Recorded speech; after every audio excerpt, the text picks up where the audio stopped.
speech, Karen Lee.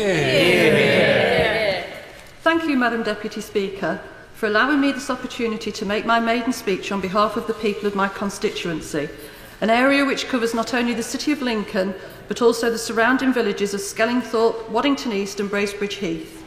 I'm proud to have been elected and to have the chance to serve my city. Being Lincoln through and through, in electing me as their Member of Parliament, Lincoln have truly elected one of their own, and I will assure the people of Lincoln, as promised, that I will be their voice in Westminster. Until just a few weeks ago, I was an NHS nurse, and having worked within the NHS since 2003, I am all too aware of the challenges the current privatisation and running down of the service means for health workers and my constituents. I've also been proud to be a part of Lincoln's Labour-led City Council and watched its many positive achievements, including the new transport hub currently undergoing construction in the city centre. But as a local councillor, I've also witnessed the impact of cuts to local council budgets and how austerity for some has caused untold misery for the many and not the few. At the beginning of the general election campaign, it was unclear if I would be standing here today making this speech, but Lincoln and its citizens have a history of defying the odds.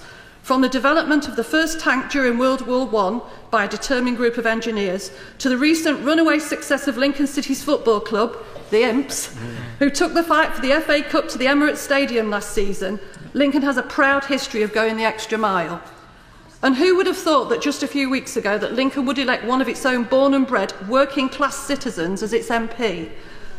One of the less known facts about Lincoln is that Henry VIII looted Lincoln's cathedral of its treasures in 1538, and over the past 7 years the Tories' austerity programme has seen a similar looting of health and education services in Lincoln and an increase in social inequality.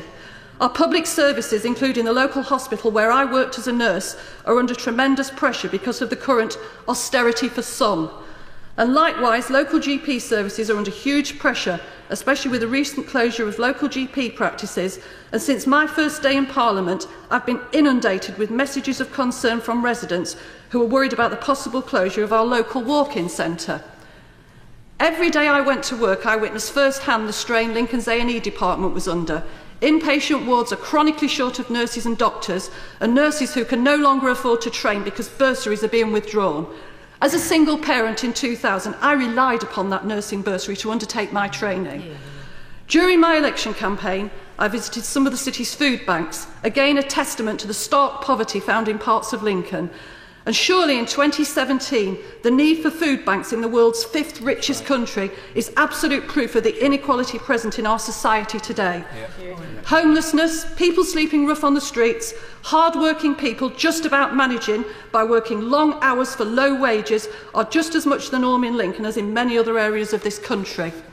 And over a quarter of all Lincoln children, in some areas of Lincoln, live in poverty, and yet Theresa May has found the key to the magic money tree, which has enabled her to find over £1 billion to keep her government in power, proving that austerity is indeed an ideological choice and not a necessity. Madam Deputy Speaker, Lincoln has 2 great universities which we're very proud of, both of which recently achieved the highest rating possible in a new national assessment for the quality of teaching, learning and student achievement in UK higher education. Yet many of the students who live in our city struggle with a mountain of debt because of paying the huge cost of tuition fees, and they live in privately rented homes which are often poorly maintained, paying high rents which increase the amount of debt they accumulate. How can that be fair? During my time in this House, I will strive to represent Lincoln and all that's good about it, but I will also champion the cause of those who've been left without a voice and been left behind. And I hope that when my time here is done, Lincoln is a fairer and more equal place for all of its residents. Members may know that Lincoln boasts a stunning Gothic cathedral, a medieval castle and a significant historical quarter, and members will perhaps be aware that Lincoln proudly displays a copy of the Magna Carta in its castle. However, perhaps fewer members know that 2017, the year of my election, marks the 800th anniversary of the Charter of the Forest, signed in Lincoln and on display in Lincoln Castle. Tradition has it that I mentioned my predecessor, Karl McCartney. Karl McCartney was a strong advocate for transport and its infrastructure within the city and the surrounding area. Lincoln is still struggling to cope with the heavy demands placed on a modern and developing city against a backdrop of more traditional and historic infrastructure. And as part of my election pledges, I will continue the work that Carl contributed to and look forward to positive and effective relationships with the county and city councils and other stakeholders to find the solutions to keep Lincoln moving. And I'd like very much at this point too to pay tribute to my great friend and colleague Gillian Merron, Lincoln's MP from 1997 until 2010, who worked incredibly hard for Lincoln, and Julie achieved much for our city. Turning to Brexit, Lincoln, like many other places, voted overwhelmingly to leave the EU.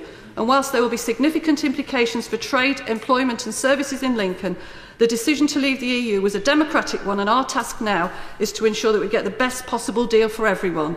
Lincoln has a large European community, both living and working around the constituency, and we need to ensure that EU nationals are protected. In closing, Madam Deputy Speaker, I want to restate my hope and aspirations for Lincoln as its MP. I will campaign hard to get a medical school in Lincoln, which will attract the doctors we so desperately need to start to address the crisis in our local NHS. I will work with local councils, business and community stakeholders to attract the funding into transport networks and infrastructure, which will bring the jobs and training my constituents so badly need after 7 years of Tory austerity. And I will campaign for extra housing to be built, in addition to that planned by Lincoln's Labour-led City Council, which will benefit both local families and those unfortunate enough to be homeless in Lincoln. And finally, and this comes from the heart, I hope that by the end of this Parliament, however long it lasts, the indignity and suffering endured by those who have to use just one of Lincoln's many food banks is something that's just a bad memory and not a fact of daily life. Yeah.